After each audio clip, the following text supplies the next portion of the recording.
At the end of the day, nothing's gonna get done with you just sitting around thinking about it. Nobody cares if it's unhealthy. There's a communication problem somewhere in there. I've never had a haircut that short. Make it look cute, make it look sexy. That's good for me. That helps my hair grow. We X and we sipping on that juicy juice. That's just what she choose to do.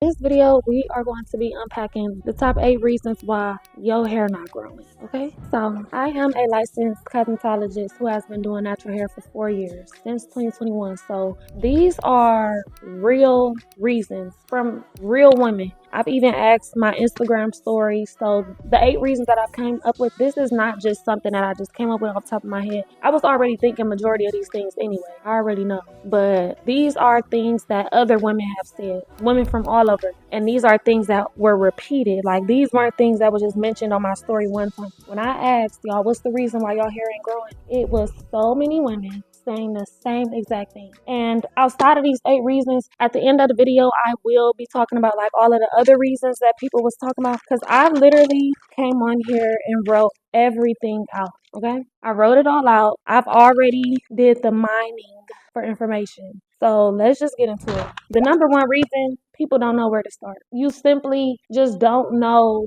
who to go to, what styles to get, how much needs to get cut off. Some people just don't know where to start. And honestly, I will say go to a natural hairstylist to figure out where you should start. At the end of the day, nothing's going to get done with you just sitting around thinking about it. You need to go to somebody who you can trust, somebody who is going to give you real knowledge on your hair, not just telling you, oh, you need to cut it, you need to cut it. Yes, majority of the time a haircut is needed, but it may be a moisture imbalance, it may be a protein imbalance, you may be doing too much of a style. You never know. So the first step to figuring out where to start is to go to a natural hairstylist. So the second reason, you're trying to hold on to that length. A lot of people want that length, but you don't get length just by neglecting your hair, by going too long without natural hair appointments. A lot of people are born with that type of length, or they have actually put in the work over the years to keep that length. So what I will say is, don't be scared to cut it. I know that, it's a certain image that people like to keep.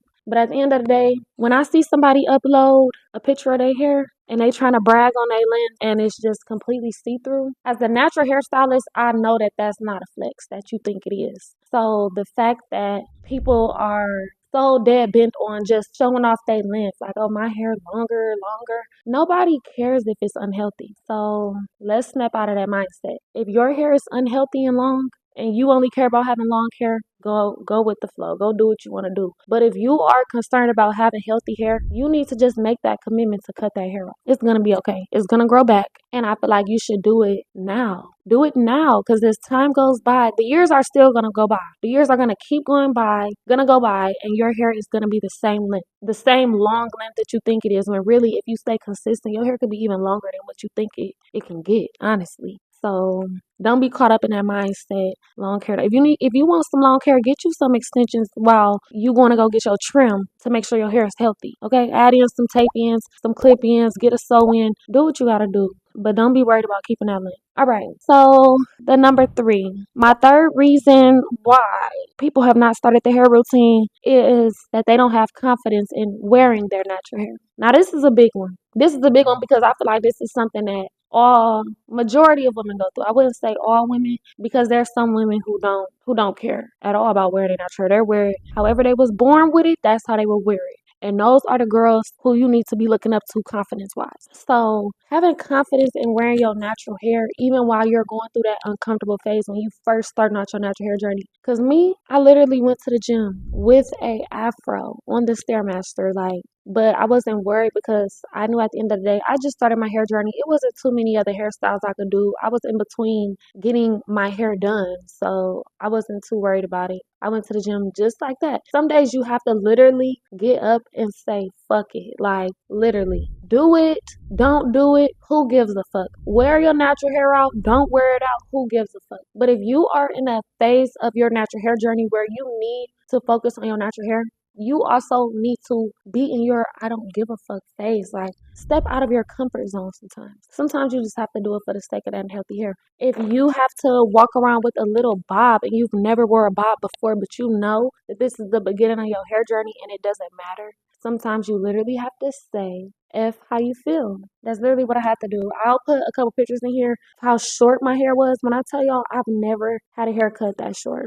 And that was the phase of my life where I just had to say, fuck it. Like, fuck it. And it's so crazy because I'm the only one who was thinking that way. Like, everybody else, like, oh, it's so cute. It's so cute. You should go shorter. People thought I was going to go shorter to a pixie cut. I would never get a pixie cut. I'm not that type of girl.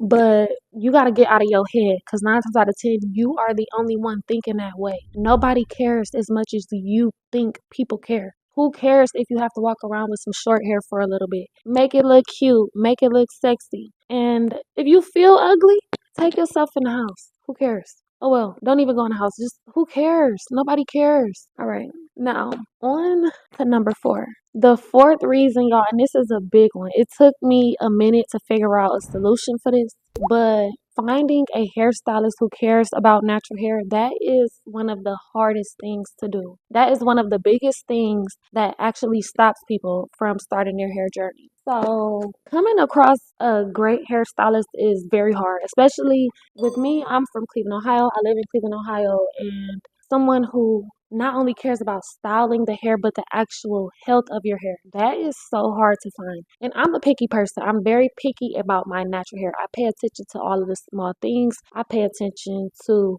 how you're cutting my hair, how you're washing my hair, how you're flat ironing my hair. Like, I literally pay attention to everything. And as a girl who has fine hair, I literally have finer hair. I do not have coarse hair. It's very easy for my hair to get heat damage. So a lot of stylists out here are flat ironing the same piece of hair multiple times, or they're flat ironing fine hair on 450 degrees, which is so unnecessary, and curling it on 450 degrees without heat protecting. It's so many things that stylists do nowadays that if you came in as a client who doesn't know a lot about natural hair, you could be thinking that you're getting something good done for yourself when really this lady is messing your hair up and you're at a loss. So honestly, the only way to really truly find a great natural hairstylist is by word of mouth. You cannot trust hairstylists on Instagram. You cannot trust hairstylists who you find on TikTok. You have to actually find a hairstylist who services people that you know and who gets great reviews, who has no complaints about a haircut. Like, no complaints. I feel like even if so many people are telling you that a stylist is just so scissor happy, oh, she cut all my hair off, she cut all my hair off, there's a communication problem somewhere in there. Because with me, I've never ever had somebody complain knowingly. I don't know. If anybody has ever complained, please comment under this video and let me know. But I've never had nobody complain about a haircut because at the end of the day, especially with my new clients, I make sure that I take a before picture and an after picture. Right after I take the before picture, I show them the picture. I let them know what's going on, where it's looking like we have to cut. I literally take my comb and I show them exactly where we need to cut so it's no confusion. And when I take the after picture, I swipe back and forth so they can see exactly what we started at, where we ended at, and we're good. We're always on good terms. And even if it is a lot, we discussed it beforehand. And like, I make sure that's very clear. Like, I'm like, you ready to do this?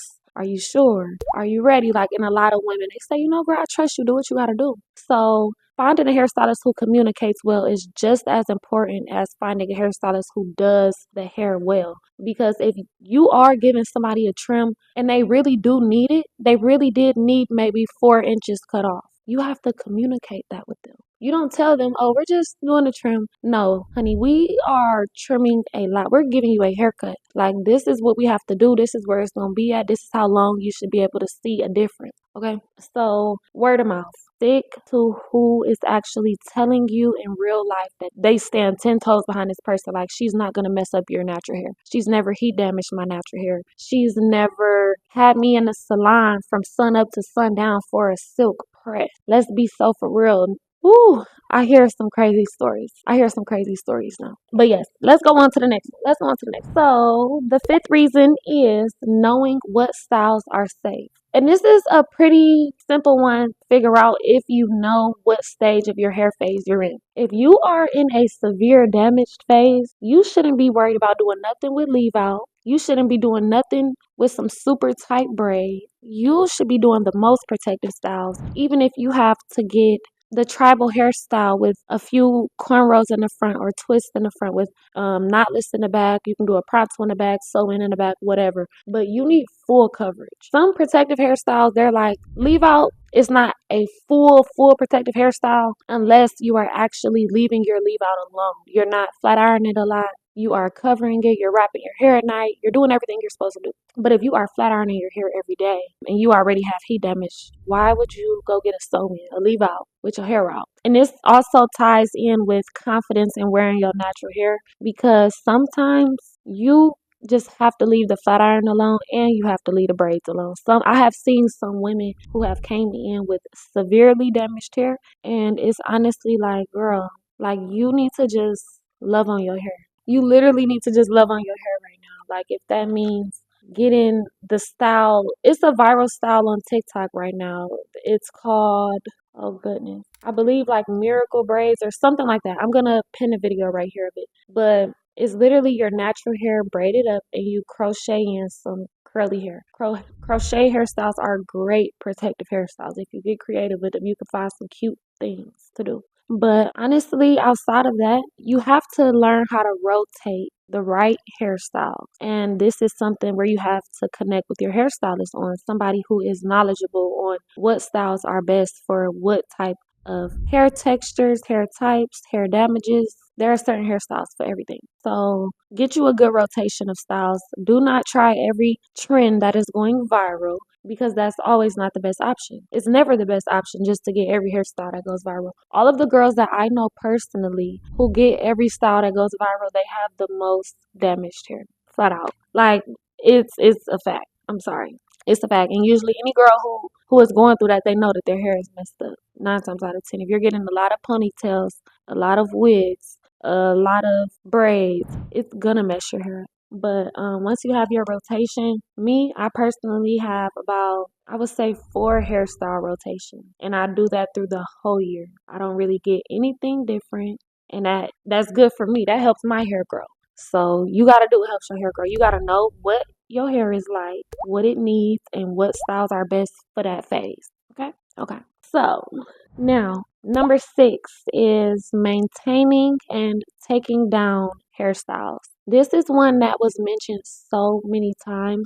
And coming from a hairstylist is somebody who knows how to do hair, somebody who knows how to fix their own hair. I tell my clients all the time, you ladies can save so much money if you knew how to maintain your own styles and take them out the right way. Because I have services that are maintenance appointments and takedown services, and they are 100% services that you can do at home if you have the right skills and the right tools. So, what I will say is with maintaining any style that requires your natural hair, you have to really be specific with what products and tools you use. A lot of things depend on the weather. It may depend on if you have a curly or straight natural hairstyle, if you have naturally dry or oily scalp. So a lot of things go into products and tools, but as far as like daily routines, wrapping your hair up at night, using a satin hair scarf, getting satin pillowcases just in case your hair scarf may come off. Get you satin pillowcases. They have them at Marshall's and TJ Maxx. So go and get you some. Keeping your hair moisturized, leave-in conditioners, oils if you have braids in.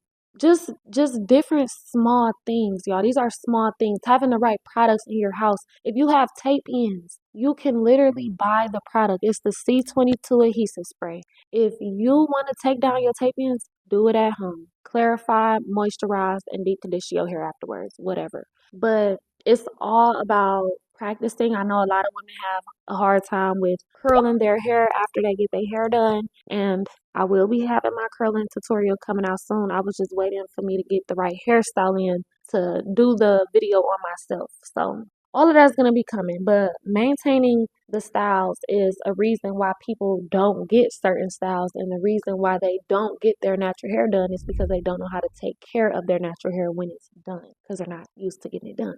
You see? So that's something that we will dive into later on in my channel. So now, our seventh reason why people have not started their hair growth journey is because they prefer to wear braids or sew-ins back to back. When I tell you, so many women either said like, I want to wear braids, I want to wear braids, I want to wear braids. So many women also said, I just love sew-ins, I love sew-ins, I love sew-ins. There's a common denominator. Too much of anything is bad. There has to be a balance. At the end of the day, you have to get over that feeling of, I just love this, I just love that. Because if you just get braids all the time, guess what? You're going to have so many flyaways when I do your silk press. You're going to have so many thinning hairs around your edges. If you only get sew-in, you only get sew-ins, you're going to have so much heat damage. You're going to have so much heat damage. You're going to have so much breakage in the front. Your hair in the back might be long, but your hair in the front is going to be so damaged because of your leave out. So it's really all a mindset change. You have to rotate these styles. And this ties in with the step where I said knowing what hairstyles are safe. When you know what your staple 4 hairstyles are that you get all the time, you also know that you don't have to do one style all the time. Even if it is braids, you can get different types of braids. You can get natural hairstyles in between and keep that in as a protective style without getting the same exact braid style all the time. Like, if you need help with figuring out a variety of hairstyles, let me know. The last and definitely not the least, this is something huge. We save the best for last. The last reason is that you need a routine catered to your hair type. You need products catered to your hair type. And this is something huge because what works for one person does not work for everybody. A lot of people feel like if they find one video on TikTok and they're like, well, I tried this didn't work for me. Or you're wrong because this doesn't work for me. It might have worked for her. It don't work for you because you don't have her hair type. You don't have the same fine 3B hair texture she have. You might have 4B coarse hair. So your routine is completely different from hers. So know exactly what type of routine you need to have and go to a trusted hairstylist. Know what type of hair texture you have, because sometimes, believe it or not, a lot of hairstylists don't even know the difference between different hair textures and what they should be doing on different textures. Maybe you should turn the heat down a little bit for somebody with finer hair, or maybe you need to use a heavier product for somebody with coarser hair. So all of these things are honestly things that you have to do research on, and also things that you should be learning from your hairstylist. And I'm not talking about research on TikTok. I mean real research. Search it on the internet. Find you a trusted website. Go to a actual trichologist and figure out what's going on with your hair if you need to. Trichologists are people who deal with the scalp more than the hair. They know more about diseases, treatments, everything like that. And that's actually going to lead me into other reasons that have been stopping people from starting their journey. It was a lot. I didn't want to do the whole video because all of the other things were things that may have been mentioned once or twice. So let me just tell y'all some other things that people said. Somebody said that they're seborrheic. I'm so sorry if I'm saying this the wrong way. I don't know if it's seborrheic or seborrheic. I've heard both ways, but I'm gonna say seborrheic. Their seborrheic dermatitis stops them from keeping styles in. And honestly, this is such a huge problem because this isn't like a one-day fix. It might look okay one day, and then in a couple days you may be flaking up really, really bad. And honestly, this is something that has to do with the foods that you eat, your environment. Mainly, that's really it. Foods you eat in your environment. Because if you eat a lot of bread,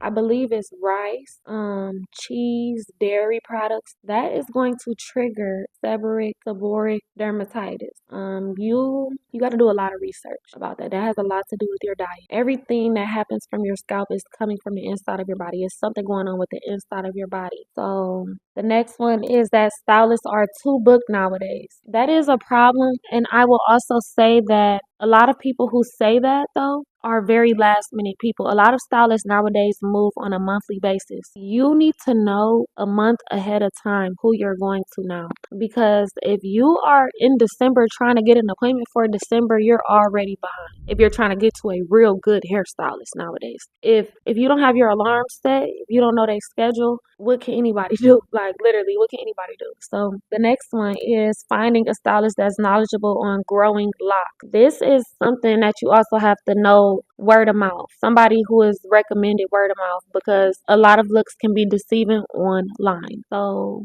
listen out, go out, find the lock shop, search it on Google instead of TikTok, maybe go in person and actually have an in-person conversation. A lot of these places are walk-ins now. You can walk in, especially places that you find on Google. They usually are walk-in. Another reason is that their hair is already breaking off. And that's okay. Your hair can be already breaking off, but you have to start one day. You literally have to just start one day and just see where it gets you. Whenever you start, just don't stop. It really doesn't matter where you start at, but when you do start, don't stop. The next one is somebody says she plays volleyball, so she always has to wear her hair in a bun. Honestly, I don't. Cause I'm the bun police, the ponytail police. Like if my clients have ponytails in all the time and buns in all the time, like we got a little issue. I don't know. So maybe you may have to figure out. Maybe I don't know if a claw clip may work. I don't know how hard you be going in volleyball, but buns are definitely something that's gonna continue to break your hair off. Someone else said these protective styles aren't protecting. Depends on who you go to, your hair type, and if the person who you go to knows your hair type. Because honestly, I know a lot of ladies now, they use cotton thread. If your hair is very fine and somebody is using cotton thread for your sew-in, your hair is more than likely gonna break off. You're gonna see a lot of damage when you take your braids out. So it's small things like that that really, it depends on who you go to and what you know about your hair. So that's really it for this video, y'all. We are gonna dive deeper into all of these topics. There will be a hair series coming up. I'm trying to think of a good name for it, so drop some names in the comments of what we should call this. I was thinking breakage to inches, or do that sound corny? I'm not sure. Let me know. So yeah, thank you. Goodbye.